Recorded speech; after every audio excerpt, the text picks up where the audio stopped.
वैसे तो संसद से ही तय कर दिया गया है कि किसी धार्मिक स्थल की स्थिति वैसी ही रहेगी जैसी 15 अगस्त 1947 को थी। केवल अयोध्या राम जन्मभूमि मामले को इससे छूट दी गई थी और कोर्ट के आदेश पर ही वहां मंदिर का निर्माण चल रहा है।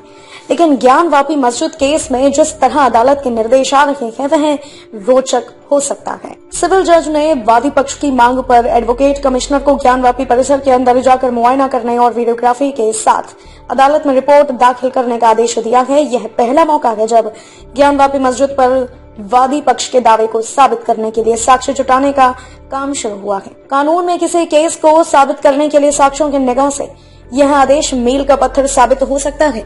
एडवोकेट कमिश्नर की रिपोर्ट पर 10 मई को सुनवाई होनी है। ऐसी ही शुरुआत अयोध्या राम जन्मभूमि केस में हुई थी, जब फैजाबाद के सिविल जज ने 1 अप्रैल 1950 को विवादित स्थल का नक्शा तैयार करने के लिए कोर्ट कमिश्नर नियुक्त किया था। कोर्ट कमिश्नर ने उसी साल अपनी रिपोर्ट अदालत में दाखिल की थी। पूरे मुकदमे के दौरान हाई कोर्ट से लेकर सुप्रीम कोर्ट तक उस रिपोर्ट पर चर्चा। वह रिपोर्ट सुप्रीम कोर्ट के फैसले का भी हिस्सा है।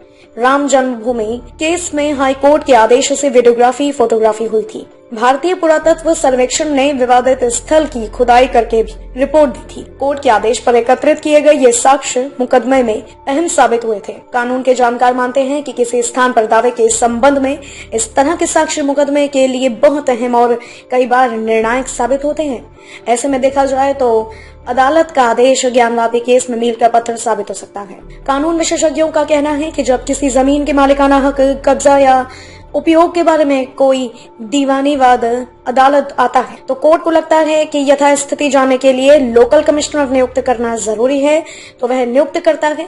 किसी पक्षकार की ऐसी मांग होने पर दोनों पक्षों को सुनने के बाद मौके का मुआयना कर रिपोर्ट देने के लिए लोकल कमिश्नर नियुक्त किया जाता है। मौजूदा पूजा स्थल कानून 1991 को देखते हुए वादी पक्ष के दावे की राह इतनी आसान नहीं है, लेकिन वादी पक्ष के वकील हरिशंकर जैन कहते हैं कि इस मामले में कानून आड़े नहीं आएगा, क्योंकि अगर इमारत की प्रकृति मंदिर की साबित होती है तो वह मंदिर माना जाएगा। यह साबित किए बगैर यह संपत्ति वक्फ की थी, यह मस्जिद नहीं हो सकता और मंदिर की संपत्ति वक्फ संपत्ति नहीं हो सकती।